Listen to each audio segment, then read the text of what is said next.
Hi, this is Tracy Taylor with the Wasatch Taxpayers Association. We're doing Wasatch School Board candidate interviews. There's 3 seats this year, and it's a 5-seat board. So it's a really important election this year.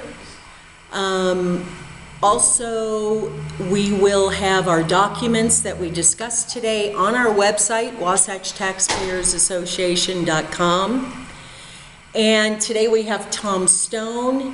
He is running on the Seat E, Midway. And Tom, why don't you tell us a little bit about yourself and then why you decided to run? I always start out with the fact that I'm from here. I guess technically speaking, you have to have lived here 50 years to say you've been here, and I'm in the close to the 40 range, so I can't officially say that yet. With that said, I graduated from Wasatch High School. My wife graduated from Wasatch High School. All of my kids graduated from Wasatch High School. My granddaughter has started kindergarten here. So obviously I care deeply about the situation, the circumstances, what we're talking about, what it's going to be, and I just think we all take turns. And I think it's just my turn. You know, it kind of came up. Someone said, "What do you think?" And I asked my wife, and she said, "I think you should."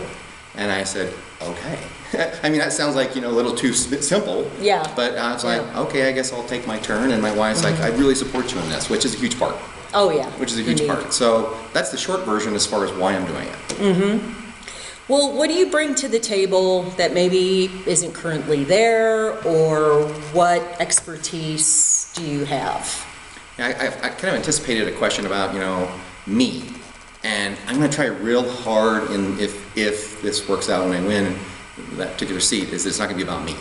It's about, I guess I would hope I would be, and people I think say this, and I would hope I'd actually be a really good listener.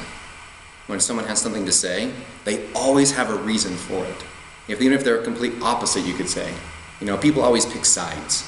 And to me, it's like, well, I'd rather not pick sides. I'd rather look at the whole picture. And someone does have something to say about this side of the issue and this side of the issue. So what do I bring? Or I don't know. I could say, I did this or I've done that. But last I checked, no one cares at the end of the day. Mm-hmm. And really, if I can just make sure I say, "Tracy, what do you have to say about this? What are your thoughts?" Or I could ask Mary, or I could ask anyone else for that mm-hmm. matter, and just say, "What do you think about this?" And I hope they would feel understood. And I'd probably say, "Hey, just so you know, I feel that like this. I might be a little different over here." And we go, "I understand that." So what do I bring? My hope is enough in my life that I've sat and said, I don't know a lot of things, but I know a lot of people that know a lot of things. That part I do know. And I trust a lot of people to go and ask them questions. And then I do feel at that point, when there is a decision to be made, there's 5 others, and superintendent and everyone else you talk with, that they get listened to as well. So it's really a collaboration thing too. At the end of the day, is that can those 5 and the school district, really talk about what's going on and make the best decisions. Well, talking about graduating yourself from Wasatch High and your kids, and I know you're very involved with CAMS, and you're very hands-on in the school district. And what do you say to those folks that feel that could be a conflict in making decisions, that you have personal relationships with a lot of people at the school district, and what do you say to those folks that maybe want a fresh eye and they want somebody looking at the budget, looking at decisions that are clear and fresh, and maybe from outside Wasatch County experiences? Let's make sure with that question you understand I'm a volunteer. I've never worked there, never been paid a nickel. So let's make sure we understand I'm a volunteer. Sure. And I volunteer my time in the classroom, mm-hmm. not at any sort of big decision. Mm-hmm. So I spend a lot of time at the CAPS program. That's where I spend my time. I'm on the board of CAPS, and so I spend a lot of time with the actual students. Right. I don't spend any time talking about budgets with any of them. I don't have any of those conversations. I have opinions. I've learned about it. So I was being real careful. Yeah, I volunteer. In my opinion, the most important thing in this valley are the kids. Sure. To me, that's priority number 1, and priority number 2 is the economy. So I have purposely chosen to spend my community time with the students specifically, I mean, in the classroom, that's my number one thing.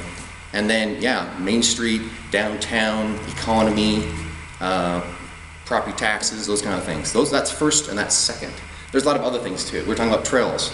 Those are really important things. Well, everything's important, but to me that's 1 and 2. So I've chosen my time to be there. As far as a fresh idea, I'll go back to the first question you asked me. I think it's more of, is someone going to be open to hearing?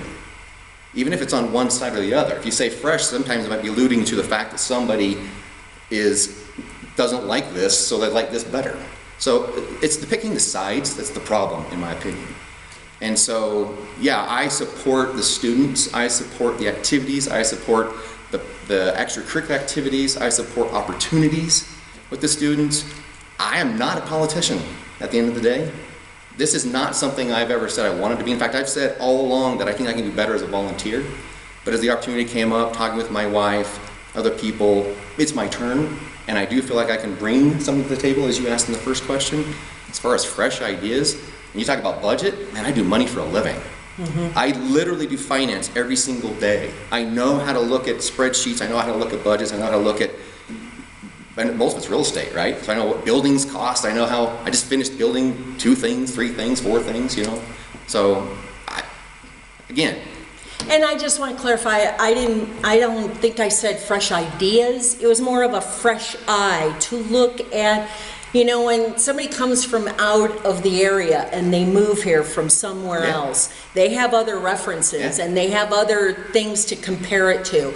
And so that's where I'm coming from. We already have people in the district that have, you know, were born and raised here, graduated from Wasatch High, you know, started teaching at Wasatch High, became an administrator at Wasatch High, or, you know, whatever. And so, you know, it's more that question. We're hearing that a lot in the community of just mix it up a little bit, and to be able to you know, talk about that and explain, you know, how you feel. Let's talk about money. I mean, I want to answer that first real quick before you. Oh yeah, sure. Go ahead. So, first of all, I think it's evidence of who wants to give their time. Sure. It's the persons that have gone to Wasatch High Schools, persons who care deeply about this community. They're the ones who run, and they're the ones who get into office. So that's one piece and part. The other part, I have to say, when you bring that up, again, I try and be, I'm not in the box. I hope I'm not in the box of anybody's box. Oh, Tom's this. No, I'm not. You know, kind of a thing. So, for example, I called up my opponent, or I texted him and I said, hey, this is atypical, but would you go to lunch with me? I want to hear what you think. I want to hear what you're saying. And he came from outside the valley. He came from another place. He has a whole different, you could say, view, you know? And I was interested because I don't like it when it's negative. I don't like that. Yeah. So he accepted, by the way, and we went to lunch. And I loved it. It was an hour and a half of, you know, I bought him a hamburger, and I said, tell me where you're coming from, what you're thinking. And man, it was just refreshing. It was so awesome. He has so much to bring to the table. He is so smart, and he has a lot of experience. So again, I know in politics you're supposed to say, you know, he's not and I am. But he is, and so what you say, and I said to him, we were both joking. I said, "Well, I'm not going to vote for you. You're going to vote for you." We said that, okay? We said that, and honestly and truthfully, because I now know him, it was such a great conversation, and he knows things I don't know. Remember back to that same thing? I love being around people that don't know what I don't know. That if I win the seat, I would call Brad. I would call him, and I would say, "Tell me what you think about this. What did you hear about that? How do you feel about this? Will you look at this?"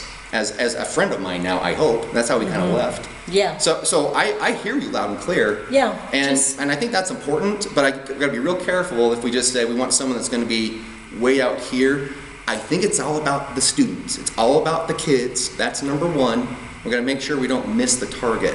The financial part of it is gigantic, but the students are number one, and how can we make that the best experience, and then we value engineer it. We sit down and look financially at the numbers. Well, let me ask you, who does the school board answer to?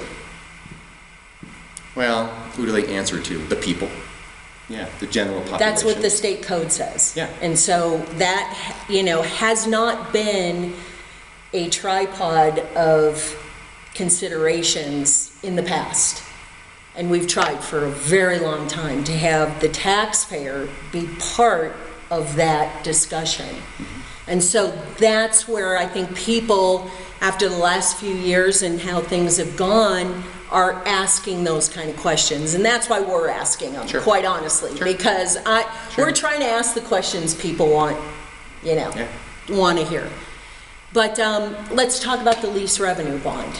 That 2019 bond election, I forgot about this, but you had a citizen committee kind of pushing that bond in 2019 and very supportive of that bond. Yeah. And it failed by like 70-ish%. It was a lot bigger failure than I thought it would be. Yeah. And I think it's because the public did not feel a part of the process. It went too fast. There was too much information to go through and too short of a time, and it should have happened sooner. And what you brought up, which is listening. They sat there and they let people talk, but I don't think they were listening. And so this is just feedback, okay? Sure. But then we move on to the lease revenue bond. And within, a couple years, we're getting the exact same school we voted down. Are you okay with that? Are you fine with lease revenue bonds? You understand the finances better than most. Explain the lease revenue bond to us in a way that maybe we haven't thought about it, but are you okay with that? That 5 people in the community got to vote on this? I'll go back to my lunch with my opponent. When he gets asked that question, and we brought this up, he made a comment that I love, so I'm going to steal this. Okay. He said, decisions have been made, let's just move forward. And that's literally what he said, and I think that's very healthy. So, and also I'm really careful. If I wasn't in the room, if I wasn't there, and I'm going to assume what someone said or didn't say, I'm careful what I say about it. So, am I okay that there's a school going up? It is going up. So I'm going to support it 100%. Agreed, but we're hearing through the grapevine, which again, it's hearsay, I have no idea, but that the school board or a school board member said in a public area that looking to do that more often, that this is a way where they can get the schools built without the voter even being a part of the process. That's what makes it a relevant issue now. It's not so much, yep, I agree, we got it, we got to deal with it, we got to deal with the finances of maintenance and operations on that in a couple of years. It's going to be an interesting discussion. Yeah. But are you okay with that lease revenue bonds would be done instead of a GO bond with the public getting to vote? Again, what I was told, so I'm going to say what I was told is that getting a bond passed across the state has been a problem. This is not a Wasatch County problem. School bonds are having a real struggle across the state, maybe more than that. And so it's been an opportunity, I guess that's the wrong word. It's been a problem, I guess, that across the state, man, they're saying we need a school and we can't get it past the public, and we have a time frame of getting our schools done, and we don't have 2, 4, 5, 7, 10 years to process through and another vote. And so I've been told that that is a solution they look to. It was all the things appropriate that needed to be done to check the boxes. Am I okay with it? Again, I'm not going to comment on something that I wasn't in the room. Is that something that as a taxpayer, are you okay with it? Again, I'm not trying to avoid the comment. I'm just real careful. Yeah. If I'm not in the room, am I okay with the lease revenue bond? I guess the answer is I had explained to me. I understand why they did it. I understand the numbers about it. And a new school was something that seemed quite necessary, and that was an avenue. And I know they were nervous to go back to the public, and if they got shot down again, then well, because it was the exact same school that was failed in 2019, which they had that Future Schools Committee. Yeah. And that was discussed, and that was discussed in the room, that why did this bond fail, and let's compromise, and let's do, that's what Park City School District did. Theirs failed like 2-3 years ago. They came back and compromised and got the public buy-in, and the next one passed. Same thing in Jordan. I think Mountain View High School got... There's a lot of them. There's a lot of but they came back with the more fiscally responsible version of the first one they came out with. So what I think the bigger problem is is certainly being careful of that. But again, what I loved about 2019 was a 1.9% bond. I love that part. That was, financially speaking, when I can get it, when a 1.9% bond can be taken, that was good timing. I love that. Waiting all the costs. I love that part. But what I think is more important is communication. So, hey, here's my thing. Did you take it down to here? That may or may not be best for the situation. But I think, I'm going to call it marketing because I'm a business guy. I think in marketing, you market what you're doing. You talk about it. People can chat about it, and you have conversation. And so that part was, it was very sided, right? This became more and more one side versus the other, and so no one's talking in the middle. That was what was missing. And then as I want this really bad, and I don't think you should this, it got more and more divided. And so I hope, and I would wish, and I hope and think that, can it get a little closer? You probably can't do this, but hey, what are you thinking? So back to even your question before that you said right. something about I am, I know people and stuff like that. Man, I'd love to go to lunch with you on a regular basis, and Mary and anyone else to say, okay, where are you at? What are you thinking? What do you think about that? And again, hopefully we can disagree and agree and all those things. And that's part of this, which Exactly. is great, because Exactly. let me bring up another instance. The Truth in Taxation hearing last summer. They're putting money aside to pay cash for an elementary school in like 10 years, they'll have 25, 30 million.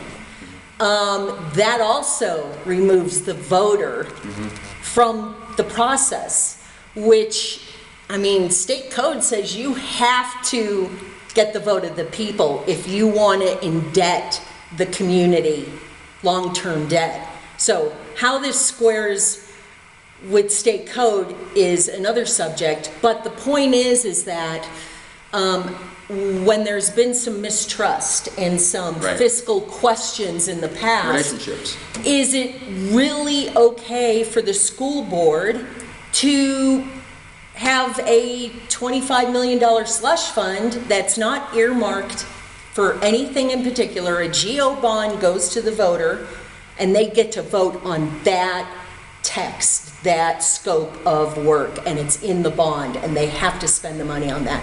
When you just start collecting a capital fund, it's a cash slush fund. They could spend it on another pool or a splash pad for all that matters. So this is where this trust and this transparency and listening to the public, there seems to be this disconnect of what the public feels comfortable with at this point in the relationship, right? So that's where I want to ask you about. You're a finance guy, hanging on to $25 million in cash, hoping that it'll get spent on a certain thing. Are you okay with that? I think you have to realize where that came from, and I'll tell you personally. And again, I will say credit, but you went to the Wasatch County. You and some other people went to Wasatch County and said, "Hey, the commercial district isn't being taxed. Hasn't been adjusted for a long time, and it's unfair to the other houses, right?" It was definitely The the residential was taken me all the way. definitely subsidizing the I was in that meeting when you businesses. brought that, and I have a lot of commercial property on Main Street. I say a lot. I say that. I was careful. I should say that way because I get taxed. Right. Okay. And so my taxes went up 1,000%. Everyone's worried about going up 10%, going up 20%. Well, it hadn't been assessed in 30 years. I want to add something else, and this is separate. It was way overdue.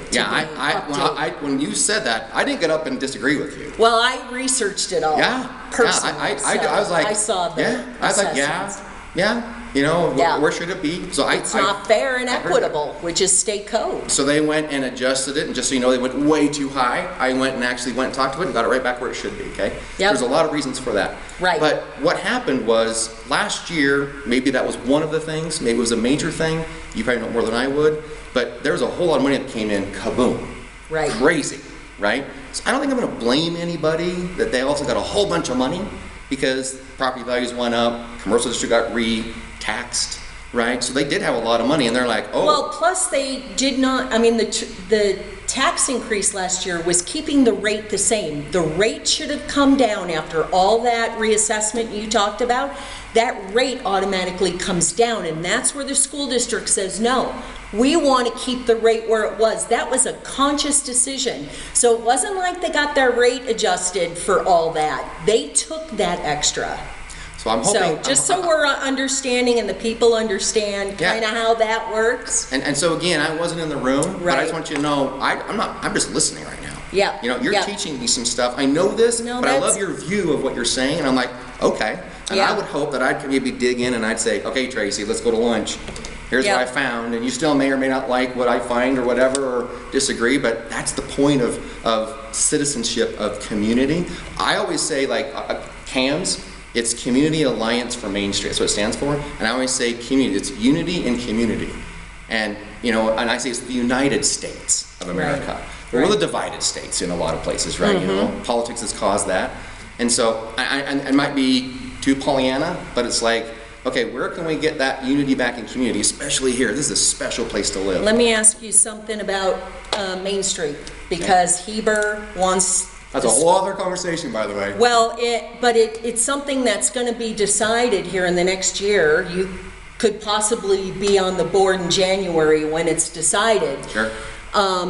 Heber, CRA, they want the school district to give them like 20% of the property taxes to go towards revitalizing Main Street, which you just said you own a ton of property. I do. You would have a conflict of interest there, correct? They've asked me that. You know, some of the members have said, hey, if that CRA is part of that vote, would you recuse yourself? And I'm like, I guess if that's what I'm supposed to do, that's what I'd say. You know, if there's a reason I should. So, I'm real careful until I'm in the room and I have real conversations. Sure. But it sounds like I probably should. You should. Because you would personally benefit from the decision you are making on what's going on Main Street, and whether the school district should really be worried about revitalizing downtown. I have a whole lot to say about that. That's about this much of it. No, I know, but So I'm just there's a saying, whole lot more to talk about there, but that yeah. is a vote that's going to be coming up here shortly. Correct. So tell the folks, if there's anything else you want to talk about that we haven't had a chance to talk about yet, please bring it up and tell them why they should vote for you, and then where they can, you know, website or contact info, where they can learn more about you. Let's see, that was a lot of 3 or 4 things. Yeah. Sorry. Again, at the beginning of everything, at the root of everything it's the students. It's the number one of the students. And I spend my volunteer time at CAPS, right? And that's where juniors and seniors can go. I've had real life experiences, work for businesses. There's like 85 to 90 projects every year that those students work on. And I'm the chairman of that board, but I also go coach the Innovate, or mentor the Innovate students, which is creating their own businesses. And we coach them towards InvestNest, right? So at the end of the day, I think non-traditional, and that's not to say that's not competing, but it's just non-traditional education where it's real life experience is critical. And so I think there should be a great emphasis put on that. It already has been. It is happening. Yeah. But I love that piece and part. The students that come just thrive, and it isn't just top GPAs and ACTs. It's all population. So that's a big part that I think I want to encourage and make going.